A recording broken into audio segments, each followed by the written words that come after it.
Hello guys, स्वागत है आप सभी का जीके जोन में। दोस्तों, आज हम पढ़ेंगे संसदीय समितियों के बारे में। तो इसमें आप जो है इसका आंसर राइटिंग में भी इसका यूज़ कर सकते हैं आप, जैसे कि संसदीय समितियां क्या होती है और विभिन्न संसदीय समितियों का वर्णन करें। और ये आपके पीटी में भी काम आ सकता है। इसमें से जो जो इम्पोर्टेंट फैक्ट मैं बता रही हूँ आप उसे नोट कर सकते हैं। तो चलिए शुरू करते हैं। संसदीय समिति से क्या तात्पर्य है? संसदीय समिति से तात्पर्य उस समिति से है जो सदन या सदनों द्वारा नियुक्त या निर्वाचित की जाती है। तो पहला वर्ड है इम्पोर्टेंट, नियुक्त, और दूसरा है निर्वाचित की जाती है अथवा अध्यक्ष या सभापति द्वारा नाम निर्देशित की जाती है तथा अपना प्रतिवेदन सदन को या अध्यक्ष सभापति को प्रस्तुत करती है। तो देखिए, ऐसी समितियां जो सदन, यानी सदन मतलब क्या होता है? सदन में लोकसभा होती है और राज्यसभा होती है। तो दोनों सदन या फिर एक सदन या फिर दोनों सदनों द्वारा नियुक्त या फिर निर्वाचित की जाती है, या फिर अध्यक्ष या सभापति द्वारा। अध्यक्ष होते हैं लोकसभा के और राज्यसभा के सभापति। तो अध्यक्ष या सभापति के द्वारा नाम निर्देशित की जाती है तथा वे अपना प्रतिवेदन किन्हें सौंपते हैं? सदन को या फिर अध्यक्ष या सभापति को सौंपते हैं, प्रस्तुत करती है, जिसे राज्यसभा अथवा लोकसभा सचिवालय द्वारा सचिवालय की सुविधा भी प्रदान की जाती है। अब देखते हैं संसदीय समितियां। तो संसदीय समितियां दो प्रकार की होती है। पहला है स्थायी समितियां और दूसरा है अस्थायी या फिर तदर्थ समितियां। तो दोनों के विषय में देख लेते हैं। स्थायी समितियां जो है प्रति वर्ष या समय अनुसार गठित की जाती है और निरंतरता के आधार पर काम करती है। तो वहीं तदर्थ या अस्थायी समितियां जो है प्रदत्त कार्यों के पूरा होने के उपरांत समाप्त हो जाती है। यानी ये एक स्पेशल कार्य करने के लिए बनाई जाती है और जब वो कार्य खत्म हो जाता है तो ये समिति भी खत्म हो जाती है। और अस्थायी समितियां या तदर्थ समितियां भी दो भागों में हम इसे बांट सकते हैं। पहला है जांच समिति और दूसरा है सलाहकार समिति। यानी पहला समिति किसी चीज़ की जांच के लिए बनाई जाती है और दूसरा जब किसी चीज़ के सलाह की ज़रूरत होती है उसके लिए बनाई जाती है। तो आगे देखते हैं स्थायी समितियां और संयुक्त समितियां। एक एक करके हम देखते हैं। पहला देखिए, लोक लेखा समिति। लोक लेखा समिति की स्थापना 1921 ईस्वी में भारत सरकार अधिनियम 1919 के तहत हुआ था। तो ये देखिए, ये जरूर याद रखिएगा कि लोक लेखा समिति की स्थापना 1921 में हुई थी और साथ ही ये भी याद रखिए कि भारत सरकार अधिनियम 1919 के तहत स्थापित की गई थी लोक लेखा समिति। इसमें टोटल जो है 22 सदस्य होते हैं, 15 लोकसभा से और 7 राज्यसभा से। तो लोक लेखा समिति जो है इसमें 22 सदस्य होते हैं, 15 लोकसभा से और राज्यसभा से 7 सदस्य।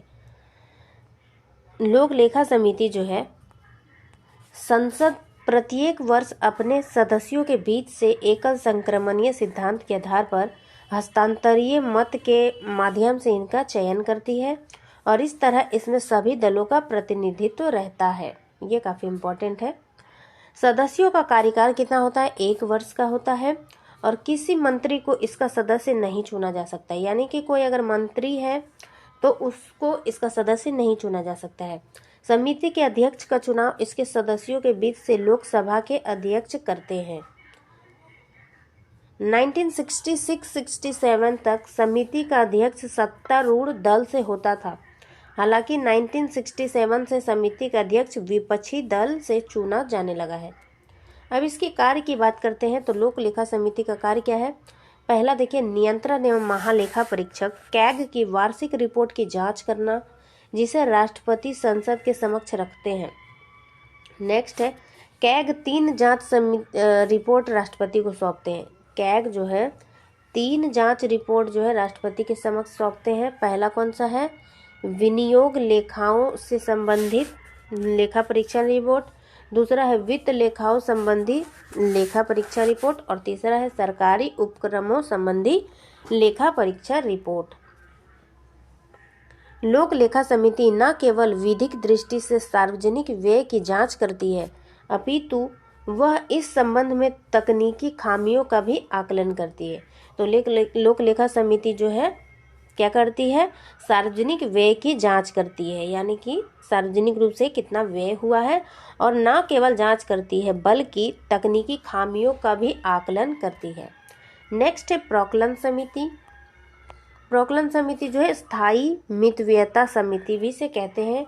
इसका उद्घाटन सन 1921 में स्थायी वित्तीय समिति के गठन से देखा जा सकता है। मतलब जैसे किसी चीज़ में इसकी भावना को देखा जा सकता है कि स्थायी वित्तीय समिति के गठन से इसका देखा जा सकता है उद्भव। स्वतंत्रता प्राप्ति के बाद तत्कालीन वित्त मंत्री जो है जॉन मैथाई की सिफारिश पर 1950 ईस्वी में ऐसी पहली समिति का गठन की गई थी। मतलब देखिए 1921 में कोई स्थायी वित्तीय समिति थी, वो इसी तरीके की समिति थी। इसके कहने का तात्पर्य है प्रोक्लन समिति की जैसे थी, तो उसमें इसकी उद्भव को देखा जा सकता है। साथ ही स्वतंत्रता प्राप्ति के बाद तत्कालीन वित्त मंत्री जॉन मैथाई की सिफारिश पर 1950 में ऐसी पहली समिति गठित की गई थी। सदस्य कितने होते हैं प्रोक्लन समिति में? 30 सदस्य होते हैं और 30 लोकसभा से होते हैं। इसमें राज्यसभा के कोई भी सदस्य नहीं होते हैं। जब इसकी स्थापना हुई थी उस समय इसमें 25 सदस्य हुआ करते थे, लेकिन 1956 ईस्वी में 30 हो गया। 1956 से 30 कर दिया गया है। कार्यकाल की बात करें तो 1 वर्ष होता है और कोई भी मंत्री समिति का सदस्य नहीं चुना जा सकता है। अध्यक्ष का चुनाव इसके सदस्यों के बीच से लोकसभा अध्यक्ष करता है तथा सभापति सत्तारूढ़ दल का होता है। सत्तारूढ़ दल का होता है इसमें सभापति। मुख्य कार्य क्या है? मुख्य कार्य है बजट में सम्मिलित अनुमानों की जांच करना और लोक व्यय में मितव्ययता में सुझाव देना। मितव्ययता मीन्स कम करना, खर्च को कम करने के सुझाव देना, अतः इसे सतत आर्थिक समिति कहा जाता है। नेक्स्ट है सरकारी उपक्रम समिति। इसमें जो है 22 सदस्य होते हैं, 15 लोकसभा से और 7 राज्यसभा से। कार्यकाल होता है 1 वर्ष और इसमें अनुपातिक प्रतिनिधित्व पद्धति के माध्यम से एकल संक्रमणीय मत द्वारा सदस्यों का चुनाव होता है। अध्यक्ष का चयन जो है लोकसभा के अध्यक्ष द्वारा किया जाता है। प्रमुख कार्य की बात करें तो विभिन्न रिपोर्टों की जांच करना। विभिन्न रिपोर्ट में कौन कौन सी रिपोर्ट की जांच करता है ये? लोक उपक्रम यानी पब्लिक अंडरटेकिंग्स, एयर इंडिया जैसे कि एग्जाम्पल है एयर इंडिया, LIC, भारतीय खाद्य निगम आदि की रिपोर्ट और लेखों की जांच करता है। दूसरा है लोक उपक्रमों के संदर्भ में कैग की रिपोर्ट की जांच करता है। और तीसरा सरकारी कंपनियों के लेखों की भी जांच करता है। तो ये कौन सी समिति है? काफ़ी इम्पोर्टेंट है। सरकारी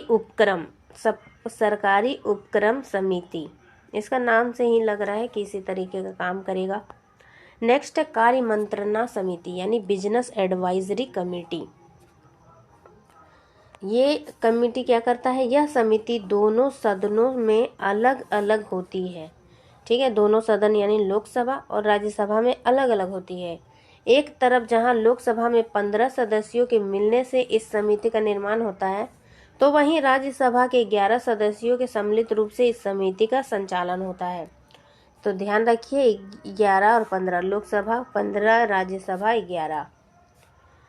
इसका कार्य क्या है? प्रमुख कार्य सदन की कार्यवाही तथा समय तालिका को विनियमित करना।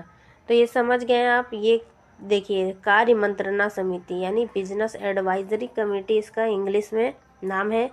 और इसका कार्य क्या है? प्रमुख कार्य सदन की कार्यवाही, जो सदन में कार्यवाही होती है, और समय तालिका को विनियमित करना। नेक्स्ट है 5वां नंबर है विशेषाधिकार समिति। तो ये समिति जो है लोकसभा की विशेषाधिकार समिति में 15 सदस्य होते हैं, जबकि राज्यसभा की समिति में 10 सदस्य होते हैं।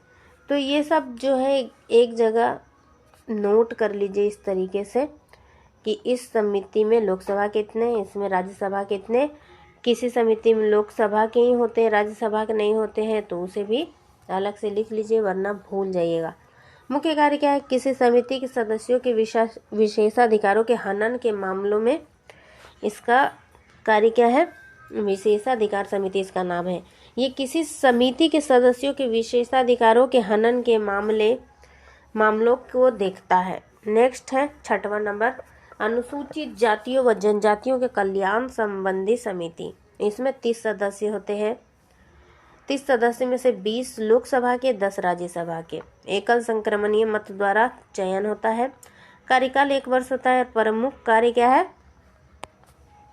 SC/ST जनजातियों के संदर्भ से संबंधित आयोगों की रिपोर्ट पर विचार करना, पर्याप्त प्रतिनिधि की स्थिति का मूल्यांकन करना, कार्यक्रमों के निष्पादन की जांच करना, संबंधित आयोग द्वारा दी गई सिफारिशों पर सरकार की कार्रवाई की जांच करना आदि। महिला सशक्तिकरण समिति में भी 30 सदस्य हैं, 20 लोकसभा से, 10 राज्यसभा से। ये राष्ट्रीय महिला आयोग के रिपोर्ट पर विचार करता है। तो इतने सारी समितियों का हमने चर्चा किया, और भी कुछ समितियां जो है दिए हुए हैं, उसे भी आप देख सकते हैं। तो इस वीडियो में बस इतना ही। अगले वीडियो मिलते हैं, तब तक के लिए थैंक यू।